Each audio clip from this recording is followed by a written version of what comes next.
Am I the a-hole for asking my sister to get lost and telling her that her pregnancy is not my problem?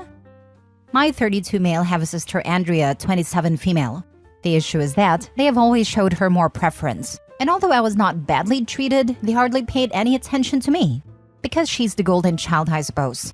She herself treated me with disdain. Before our parents died, they left everything for her instead of splitting it with me in the will. I knew that she herself had been behind this. My parents literally told me, Andrea talked to us about how she's more deserving, and we can see how that makes sense. Do you have any objection to us giving everything to her? After all, you're older and should be more understanding, etc. I was disappointed, but just told them that I don't care and did not argue. That was a while ago. She got into some issue and had to mortgage the house, and squandered the wealth over a period of time. As she requires help now, she turned to me and asked me to help her. She's also pregnant right now. I refused and told her that I don't want anything to do with it, and that is not my problem. But she pleaded and cried so much that I felt bad. But I told her that she's got to reap what she's sown, and that is just karma getting back to her. In the end, she told me, I know how to tarnish your reputation by using this very pregnancy. In the end, I asked her to get lost and kicked her out of my house. She had shown up there to ask for help. I wonder whether I did anything, well, wrong, as she is my sister after all. Am I the a-hole? Now for the top comments. Not the a-hole. You do you. She's just going to have to figure life out herself. Thanks. It's just some people said that she's my family after all, and I got wondering. Family is an F word if it's used to abuse others. You shouldn't feel obligated to continue bailing her out. Not the a-hole. Your sister screwed you over and now wants your help? She's so used to being the golden child and getting her way that she actually thought you would favor her too. Unbelievable. My sister is also the golden child and has lied over the decades to my parents, resulting in their rejection of me. In my opinion, this is a form of murder. Like her sister, she stole my parents from my life. There is nothing okay about this. I totally get your frustration, and I'm very sorry you lost her family this way. But this is not inherently your sister's fault. It's your parents for raising the two of you this way. In the end, it's them who created this situation, by creating the monster that she is and letting her do the things she did. Not the a-hole. It sounds like she's used to having someone to bail her out, and now that your parents are gone, she expects you to take their place, especially since she has made a series of bad decisions. I suspect that even if you said just this once, if you did help her out, you would be opening the door to her constantly asking you for more and more. Exactly this. My older sister is the same way. Dad bailed her out of everything. Now that he's gone, she expects everyone else to fix her problems. She actually blamed me for not being able to keep her cat for her when I donated a kidney to another sister. Some people are just awful and not worth giving space in your brain. Next story. Am I the a-hole for telling my bully I feel no sympathy for her? There's this one girl, 17 female at school, who just got diagnosed with terminal cancer. She would bully me, 17 male, since I was 13. Usually just call me names and make snide remarks. But one time, she made fun of my dead mother, which is the one that stuck in my head for so long. It was constant and relentless bullying, and made me feel low and inferior.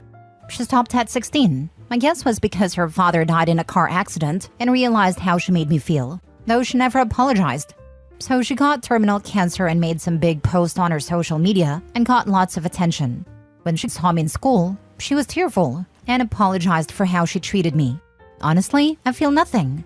I said, I don't accept your apology, nor do I offer you my sympathies, and walked away. I could hear her cry even more. My friend agreed with what I did, but all her friends gave me grief. I try to ignore them when I see them, but they just come at me like rabid animals and say stuff that I should say sorry and that I'm an a-hole. When her mother confronted me on what I said, telling me that I should have at least offered sympathy because she's dying, I only said, just means I no longer need to deal with her, then blocked them all on social media. I don't know. Maybe I was too harsh? But if I'm being honest, I don't feel sympathy for her. I worked through my resentment with a therapist, and honestly, I feel nothing for her. No hatred, but no sympathy either. When she dies, it will just be another day for me. Maybe this makes me an a-hole, but I can't help how I feel, and I spoke what I've felt, just as she did. Am I the a-hole? Not the a-hole. She was cruel to you for years. You are under no obligation to accept her apology or offer sympathy. We are in the fool around and find out era, and people need to realize there will always be consequences for their actions. Also, all these people giving YTA votes for what you said to her mother, which isn't even what you're asking judgment for, are wrong. This woman is also bullying you. Obviously, her daughter learned this behavior from somewhere, and I'm gonna say it was probably from mom. Yeah, their worlds have changed drastically over the last year, but that doesn't mean you automatically have to give them any sympathy or forgiveness. And as one commenter said, maybe she should have parented her child better. If either of them or her friends continue to harass you, especially in school campus, report every single one of them to the admin. When I was in high school, a family member who I despised because she was a truly evil person passed away slowly and painfully from cancer. It wasn't a death I'd wish on anyone. That said, I wasn't sad she was gone, and that felt wrong to me, like I should at least think good of her now. When I expressed all that to my mom, she said something that has stuck with me to this day. Just because someone dies, even if they die in a terrible way, it doesn't suddenly mean they were a good person. Similarly, this girl is suffering something awful, and it's tragic. But that doesn't automatically mean she's forgiven for everything she's done. There was a guy in high school who died after he was hit by a car, and the entire school, tiny charter school, made a huge deal about it. Offered kids time off for grieving, even had a candlelight vigil. I think his parents set up a scholarship in his name. Kids were acting distraught at the loss of poor Adrian. But to be honest, the guy was a jerk. He hated most of those kids at our high school. It was intentionally irritating to most people. He had extreme beliefs, which were fine, but loved berating people over things like commercialism if they bought a soda. The night he died, he was hanging out with his college friends. They threw his glasses into the road, and somehow he thought it was a good idea to walk blindly into the road if speed limit 45 to go get them. An old lady hit him going 35, and he died. So like just a stupid way to die. It is tragic his life ended early. I think he might have gone on to do some good things. But I wasn't heartbroken. I wasn't crying at a candlelight vigil for his soul. I wasn't wearing black armband in remembrance. It's like, yeah, that sucks. Not the a-hole. Someone who is truly sorry would accept that you do not forgive her. She wouldn't tattle to her friend/mom if she was truly contrite. You owe her nothing. It's not like you went out of your way to shove it in her face. As a matter of fact, you never even retaliated when her father died. Having terminal cancer doesn't absolve anyone of being an a-hole. And the bully made sure to apologize very publicly with tears, and an audience ready to clap at her amazing act of being so mature. It's almost as if the girl doesn't care about OP at all, but instead saw an opportunity to make a scene and get a shower of cookies. I believe in apologizing publicly if the offense was also public. But apologizing is about taking accountability for your actions. The bully just made a scene and put OP in yet another crap show. Next story. Am I the a-hole for telling my brother that it's only his son's fault that he was injured? My 41 male nephew Ian, 9 years old, visited us for Thanksgiving a while back. He was accompanied with his parents and children, including Ian. I have a bulldog in my house, which they know about. I told the kids to stay away from it, which they agreed to. It doesn't like strangers, and I did not want to take any chances. As they had said fine, well, I did not bother about it again until the incident happened. Ian walked towards his doghouse and began to yell and tease it. He apparently got so near him that the dog bit him and injured his hand. He screamed, and it attracted our attention. We rushed out and took him away. The dog was chained, but he was still barking. We took him to the hospital, and everything was confused as my sister-in-law was scared as well, including Ian's older sister. My brother David, 44 male, now accused me by saying that it's my dog and that I should pay the bills now. I refused, saying that I'd warned them and that it's Ian's fault. But he said that doesn't matter as it was my dog. We got into an argument and he threatened to sue me later and said I already know that he can't afford the best lawyers as he himself is one. I told him I am not doing it, but should I have? It's my dog and I am his uncle, so should I have paid? Am I the a-hole? Now for the top comments. Personally, as a Canadian, I don't think you're the a-hole, but I really don't know how much that would cost. 9 years old is old enough to know better and he was warned. It's just I had warned him. I'm not happy he was injured, obviously, but it sounds really unfair to expect me to pay when I had told him before. The child and his parents learned an important lesson that day. Keep your distance from dogs you aren't familiar with, especially when the dog is in a safe space, indoor cage, or doghouse. Ian had a fool around and found out rating of 7 that day.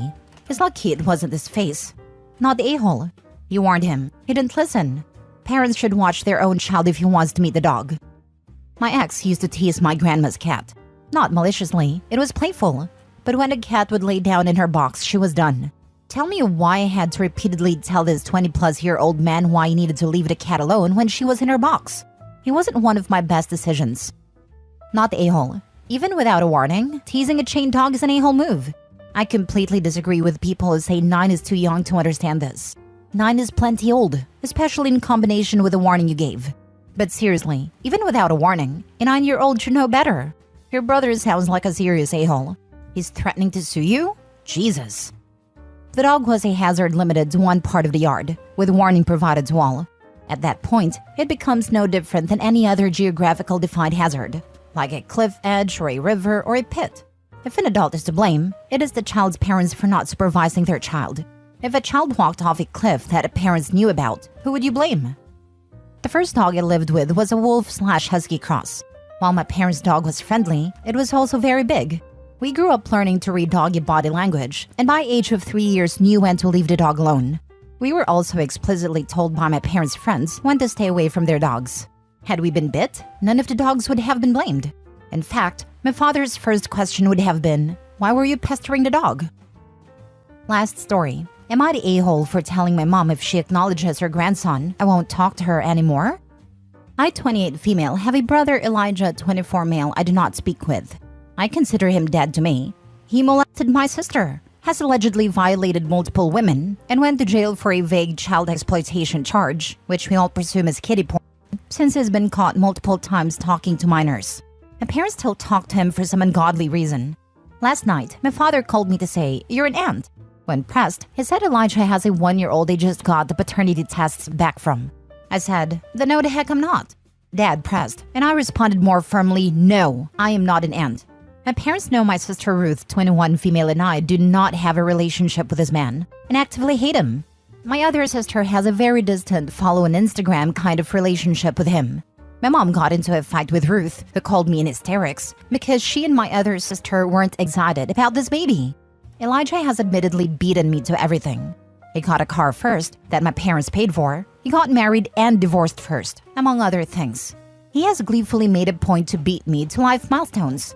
I'm engaged and planning on having children a year or so from now, and I've always wanted to have the first grandchild.